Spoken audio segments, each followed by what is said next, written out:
alutsista banyak-banyak. Untuk apa? Kalau ada perang sekalipun kita tidak bisa datang ke suatu toko beli helikopter. Tidak ada. Indonesia siap perang karena Selat Malaka bakal dihormuskan. Sebagai antisipasi, 6 unit Desert Rifle, jet tempur paling canggih yang pernah dimiliki Indonesia, sudah mendarat di Halim Perdana Kusuma. Tidak tanggung-tanggung, TNI memesan jet generasi 4,5 buatan Prancis ini sampai 42 unit. Tak cuma pesawat jet, Indonesia juga membeli rudal udara ke udara jarak jauh yang belum pernah dimiliki negara ASEAN manapun. Lalu ada juga bom pintar, pesawat angkut yang akan jadi yang terbesar yang pernah dimiliki Indonesia, hingga sistem radar canggih GCI GM403 buatan Prancis. Lalu untuk apa Indonesia bersiap-siap sampai seperti ini? Negara mana yang akan menjadi seteru di kawasan? Apakah Malaysia, Singapura, atau mungkin Filipina? Yang aneh bukanlah pengadaan alutsista canggih itu sendiri, tapi dari siapa Indonesia membeli. Indonesia memesan 48 jet tempur Chengdu J-10C senilai 9 miliar dolar, juga 48 unit jet tempur KA-an buatan Turki. Selain itu, Indonesia melengkapi jajaran kapal selamnya dan memesan 2 Scorpion buatan Prancis. Jadi ada 3 negara sumber senjata, Prancis, Cina, Turki. Sementara Indonesia secara resmi tidak memihak siapapun. Lebih anehnya lagi, saat semua pembelian ini berlangsung, Indonesia sedang defisit anggaran 240 triliun rupiah. Jadi wajar bila publik bertanya-tanya, dengan semua senjata ini, Indonesia sedang bersiap untuk perang apa? Posisi Indonesia secara resmi non-blok, tidak ikut aliansi militer manapun. Menteri Luar Negeri Sugiono dan bahkan Presiden Prabowo sendiri mengucapkannya di berbagai forum. Lalu kalau tidak ikut perang siapapun, kenapa butuh rudal yang bisa menembak pesawat musuh sebelum terlihat mata?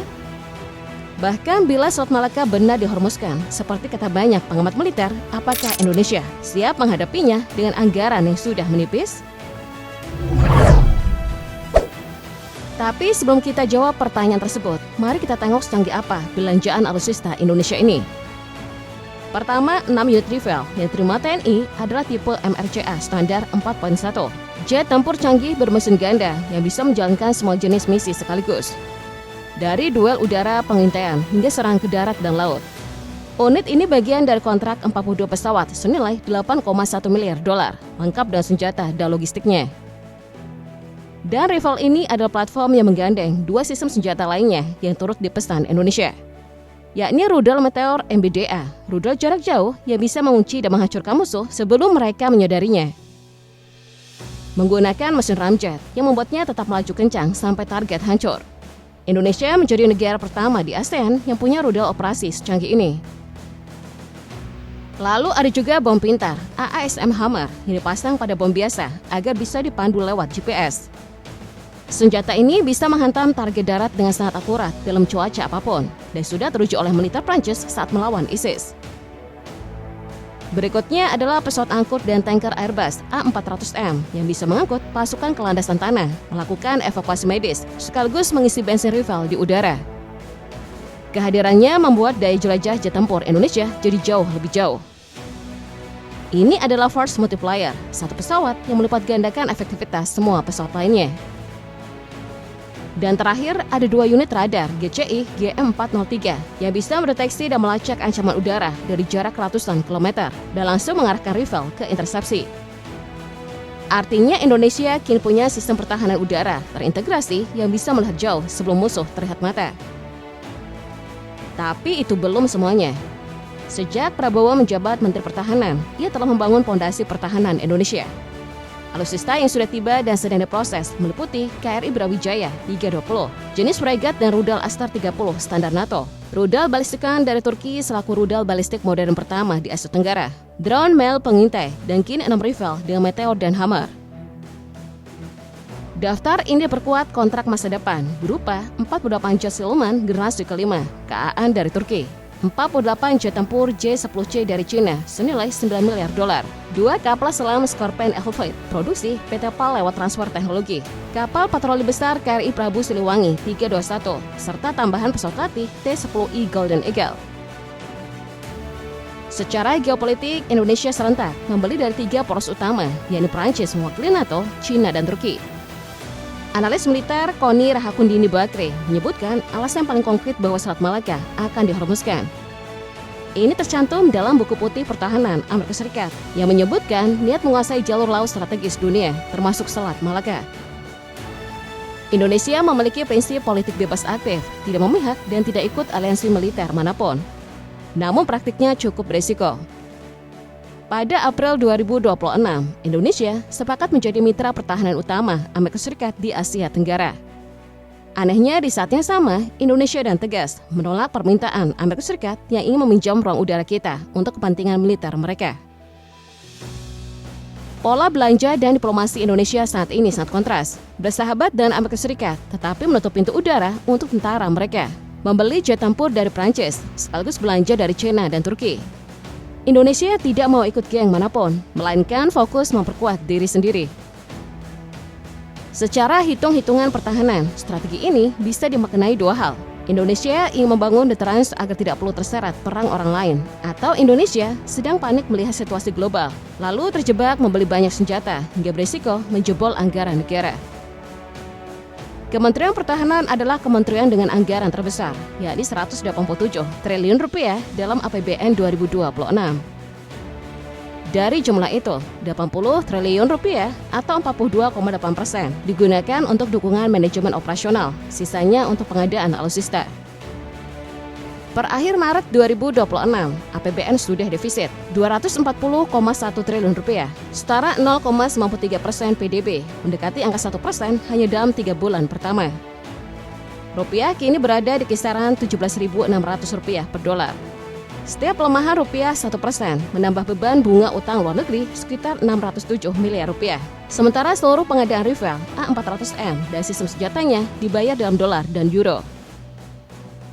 Ekonom Universitas Paramadina Wijayanto Samiren memperingatkan tanpa rasionalisasi belanja termasuk alutsista, target defisit 3% PDB bisa terlampaui.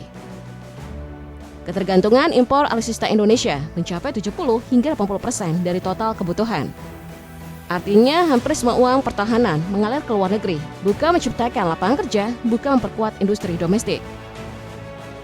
Sementara di sisi lain, anggaran pendidikan 757,8 triliun rupiah harus diperebutkan dengan sektor lain. Rupiah terus tertekan dan daya beli masyarakat masih rendah akibat inflasi.